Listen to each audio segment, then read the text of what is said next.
The first visible cracks never appear where most people are looking. They don't emerge from the largest, most scrutinized corporations with stable cash flows and diversified operations. Instead, they surface at the edges of the system among companies that relied most heavily on favorable conditions to sustain themselves. These are not necessarily failing businesses in the traditional sense. Many generate revenue, employ thousands, and operate in essential industries, but their financial structure is tightly calibrated around assumptions that no longer hold. When those assumptions begin to shift, even slightly, the fragility becomes exposed. The analysis begins with refinancing. Corporate debt is rarely a one-time obligation that disappears after issuance. It is a cycle. Companies borrow, operate, repay partially, and then refinance the remaining balance under new terms. In a low-interest environment, this cycle is relatively stable. Maturing debt can be rolled over at similar or even lower rates, keeping interest expenses predictable. But when interest rates rise, refinancing becomes a point of stress. Debt that was issued at historically low rates must now be replaced with significantly more expensive obligations. The difference is not marginal.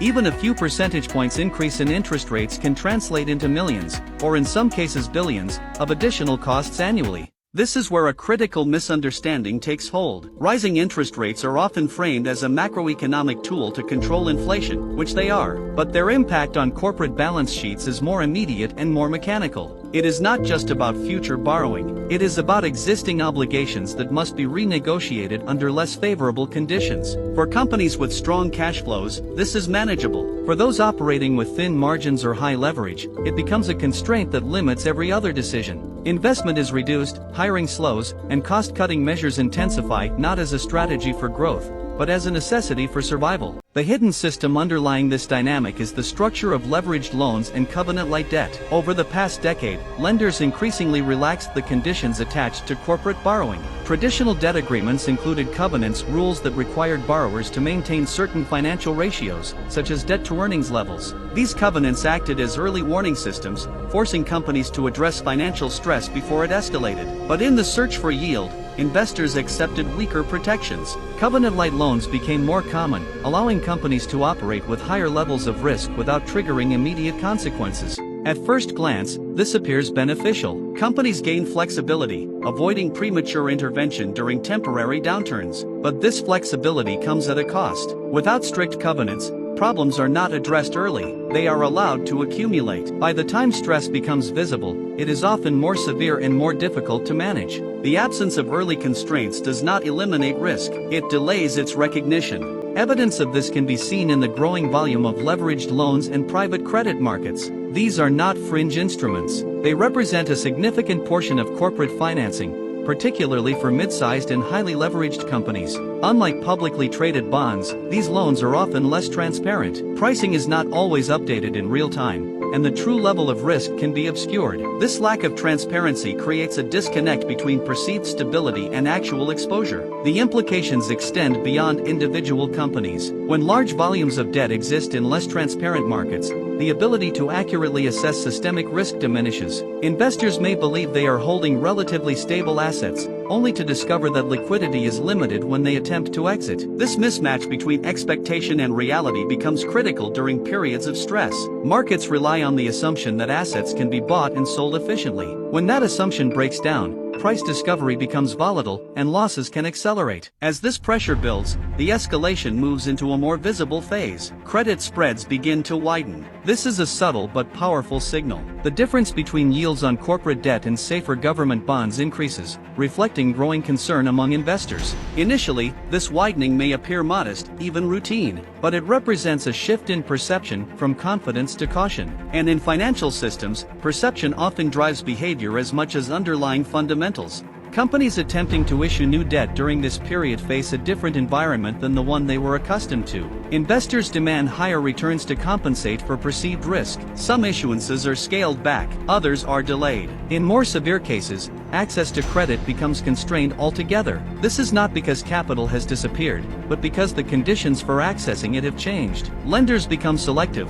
prioritizing stronger borrowers and avoiding those with higher leverage or uncertain prospects. The transition from selective lending to constrained lending is not linear. It can accelerate quickly once certain thresholds are crossed. A few high-profile defaults or downgrades can shift sentiment across the market. What was previously considered acceptable risk becomes questionable. And because many investors operate under similar constraints and incentives, their responses tend to align. Selling becomes concentrated. Risk aversion spreads. At this stage, the system begins to feed on itself. Companies under pressure reduce spending to preserve cash. This reduction in spending affects suppliers, contractors, and employees. Revenue declines in one area propagate to others. What began as a financial adjustment starts to impact the real economy. Growth slows. Unemployment may rise. Consumer demand weakens. These effects, in turn, feed back into corporate performance, creating a cycle that reinforces the initial stress. But one of the most overlooked aspects of this process is timing. Financial stress does not unfold according to a predictable schedule. It can remain contained for extended periods, giving the impression that risks have been managed or avoided. This perception is often reinforced by short-term recoveries, periods where markets stabilize,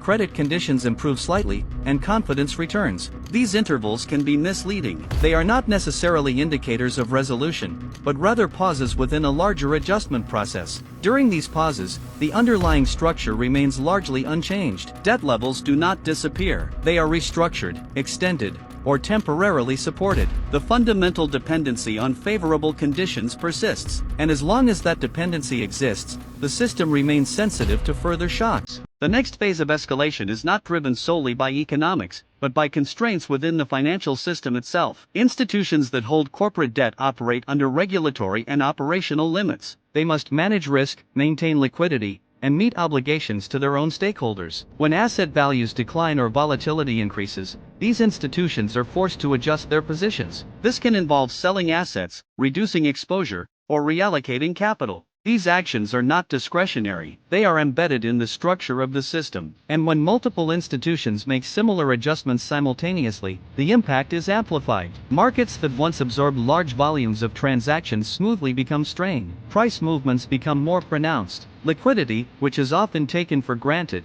becomes a critical factor. The ability to sell an asset at a reasonable price is no longer guaranteed. This is where the narrative shifts from isolated risk to systemic vulnerability. The issue is no longer about whether individual companies can manage their debt. It is about whether the system as a whole can absorb the adjustments required when conditions change. The answer to that question depends on factors that are not entirely within the control of any single entity. Interest rates, economic growth, investor behavior, and global financial conditions all interact in ways that are difficult to predict and even more difficult to manage in real time. As these forces converge, the margin for error narrows. Decisions that were once routine, issuing debt, refinancing obligations, managing cash flow, become more complex and more consequential. Small miscalculations can have outsized effects. And in an environment where many companies are operating with limited flexibility, the capacity to absorb those effects is reduced. The transition to the next stage is not marked by a single event, but by a shift in collective behavior. When confidence erodes to the point where preserving capital becomes more important than deploying it, the dynamics of the system change fundamentally. Growth gives way to contraction. Expansion strategies are replaced by defensive measures, and the mechanisms that once supported stability begin to reinforce instability instead. At that point, the question is no longer how much debt exists, but how that debt interacts with a system that is no longer designed to sustain it under current conditions.